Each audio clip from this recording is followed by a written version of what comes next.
let's take the conversation to a whole new level now. It's all been about climate change, for a while now. We see net zero conversations continuing at this time, and the federal government and the International Renewable Agency have launched the Nigeria Renewable Energy Roadmap to talk us through expectations for Nigeria's green energy industry. We have Chidera Ejiofor, MD, Green Force Group, join us in the studio here. Great to have you on the program. Thank you very much. So tell us about this renewable energy roadmap. What is the road looking like for this roadmap? To be honest, I must first of all thank the federal government for being the first government, first dispensation to take the renewable energy sector serious.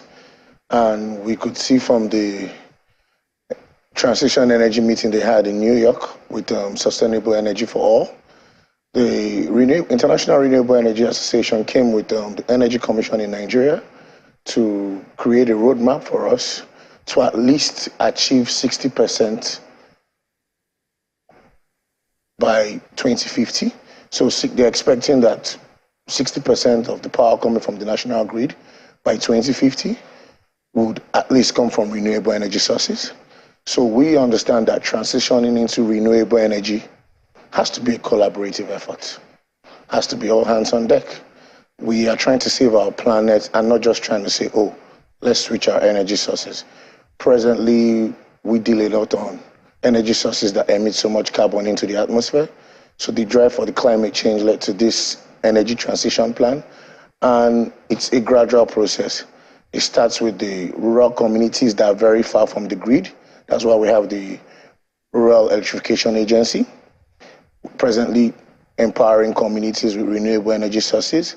And presently, discussions are being held to merge the renewable energy sector and to the grid system, where we could have renewable energy grids that go as much as 1 megawatt, and presently have a license from discos to generate power. We also have mini grids that can be done by SMEs as low as 40 kilowatts, 100 kilowatts. So having these conversations alone and seeing that there is action in this angle, I believe the goal is achievable. Presently, to empower the rural communities that don't have power from the grid, also to look at how to merge the renewable energy sector with the present discos, have discussions around this and have a smooth transition.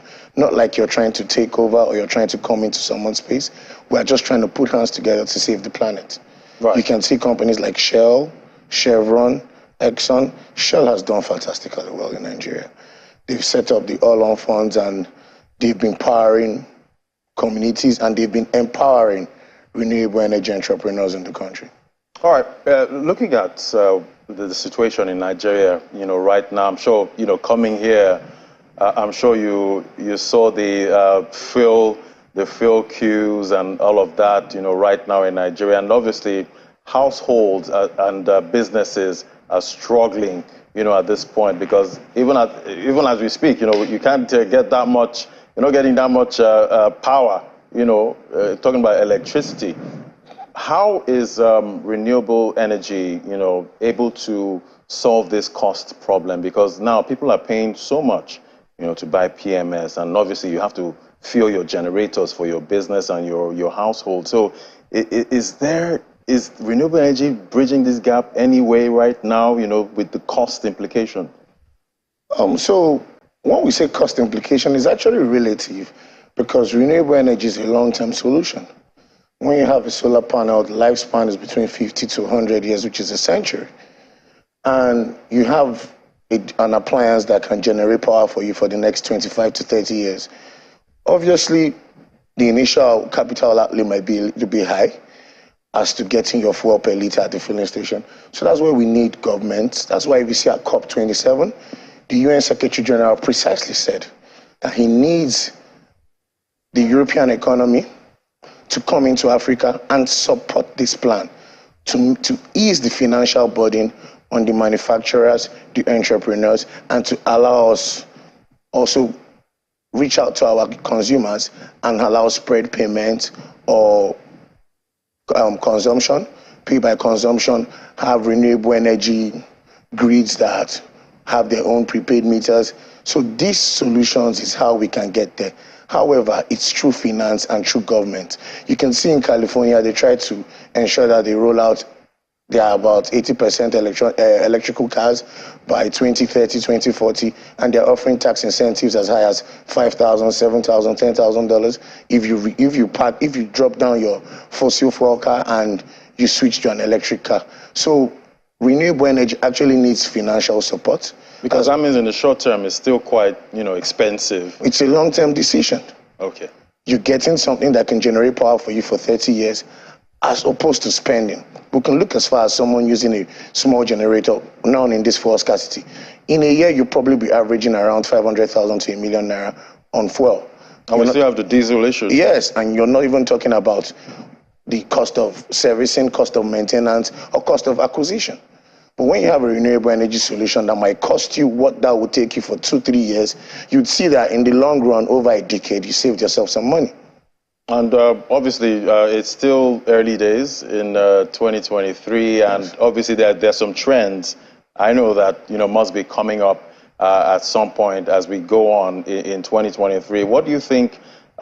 Maybe you could highlight some of those things that might be coming on board soon in 2023. Okay, so in 2023 presently, we have the Rural Electrification Agency of Nigeria. We have the Nigerian Electrification Project. We also have this Energy Transition Plan. We also have the presence of Sustainable Energy for All in Nigeria.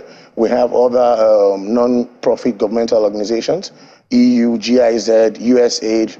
All these foundations are in Nigeria presently, trying to ease the transition and support renewable energy entrepreneurs in the country. And obviously, we'll be looking out for all of that as it comes up. But looking at where we are, right now in Nigeria, I know we need to create awareness because some people don't even know that their practices are, impacting the climate negatively. So, what kind of awareness do you think? Where are we when it comes to awareness, and what do you think we can do to improve that? First of all, I've always said this, and I'll say it again. We should incentivize people activity of switching from fossil fuel to renewable energy. We must have incentives for people. We must give them reason to. Then also, it should be implemented in our curriculum. Our educational system does not have any renewable energy costs. You have other countries like India, China, United States, they already have people in elementary school and high school, right, actively receiving renewable energy courses. So if we're not even thinking in that angle, we should take a step back. We don't have any solid renewable energy academy presently in the country. We don't have people presently preaching to the women in the market or the local communities to explain that, oh, this is the effect fossil fuel has on our atmosphere, and our planet might be done in a century if we don't switch to renewable energy sources. So I believe with the present activities going on in the background, which I'm very aware of, I'm sure by the end of 2023, there will be serious enlightenment on renewable energy in Nigeria. And obviously, it's an election year, and next month, we'll be ramping up the elections, and people will be busy, voting for their preferred candidate. And obviously, going forward, I'll be wondering what kind of advice you'd like to see, or what kind of advice you'd like to give the next CEO that's going to take over, how they should actually address, climate change, the kind of investments that, they should actually be putting towards the issue of climate change. So commending this government, it was good. We saw the vice president is moving, traveling about, trying to create some awareness on this. I would ask for this government to take action. To take action down to the local government level. If we are to implement renewable energy, it should start from the local governments. We should have empowerment programs for the small SMEs presently being supported by the local government, the small markets. We have markets like in Kano, we have Sabongeri. In Lagos, for instance, we have the Agege, we have the one in Ota, we have Abulegba. Small markets like this can receive renewable energy support from local government, and at this point, they can now understand, oh, this is the effect.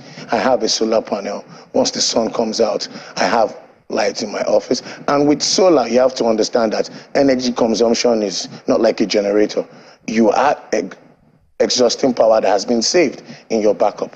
So we can have the government come down with serious action plans from local government level, then to state government level, to see how they can, first of all, create some incentives and some awareness in the local communities.